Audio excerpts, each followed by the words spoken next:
ChatGPT кесірінен жойылуы мүмкін 10 кәсіп. ChatGPT чат роботының қолданысқа енгеніне көп уақыт өте қойған жоқ, бірақ ол қазірдің өзінде технологиялық қоғамдастықта көптеген дау тудырды. Сарапшылардың айтуынша, ChatGPT және соған ұқсас AI әзірлемелер кейбір кәсіптерге қауіп төндіруі мүмкін. Ол қандай кәсіптер екенін осы видеода айтпақпын, сондықтан видеоны аяғына дейін көруге кеңес беремін. ChatGPT жасанды санаға негізделген чатбот. Ол оңай және сенімді түрде күрделі сұрақтарға жауап бере алады және пәрмен бойынша проза, поэзия немесе компьютерлік код жаза алады.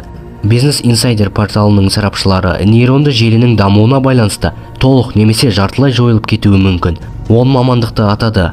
Олар: бірінші, техникалық мамандықтар, кодерлер, бағдарламашылар, инженер бағдарламашылар, деректер талдаушылар. Екінші, бұқаралық ақпарат құралдарындағы жұмыс орындары, бас директор, редакторлар, журналистер. Үшінші, заң саласындағы жұмыс орындары, заңгер көмекшісі. Төртінші, маркетологтар. Бесінші, мұғалімдер. Алтыншы, қаржылық жұмыс орындары, қаржы талдаушылары, жеке қаржылық кеңесшілер. Жетінші, саудагерлер. Сегізінші, графикалық дизайнерлер. Тоғызыншы, бухгалтерлер.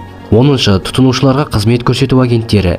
Оксфорд университетінің 2013 жылғы зерттеуіне сәйкес, AI жасанды интеллект арқасында алдағы 20 жылда америкалық жұмыс орындарының 47% қысқартылуы мүмкін. Бірақ Goldman Sachs зерттеуі генеративті жасанды интеллект дүние жүзінде әртүрлі 300 миллион жұмысшыны алмастыра алатынын анықтады. Бұл еңбек нарығында тепе-теңсіздік тудыруы мүмкін. Сонымен қатар, жасанды интеллект саласындағы кейбір сарапшылар жасанды интеллект жұмыс процесінде көмектесе алады деп есептейді. Бірақ қателер мен кемшіліктерді болдырмау үшін оны адам бақылауы керек. Ол тіпті өсу көрсеткіші бойынша TikTok әлеуметтік желісінен де асып түсті. Осымен видео аяғына таяды. Егер де видео ұнаған болса, лайк басып және арнаға тіркеліп қоңыраушаны басып қойсаңыз, бұл маған үлкен қолдау болар еді. Ал жасанды интеллекттер және осы видео туралы өз ойыңызды пікір алаңына қалдырсаңыз болады.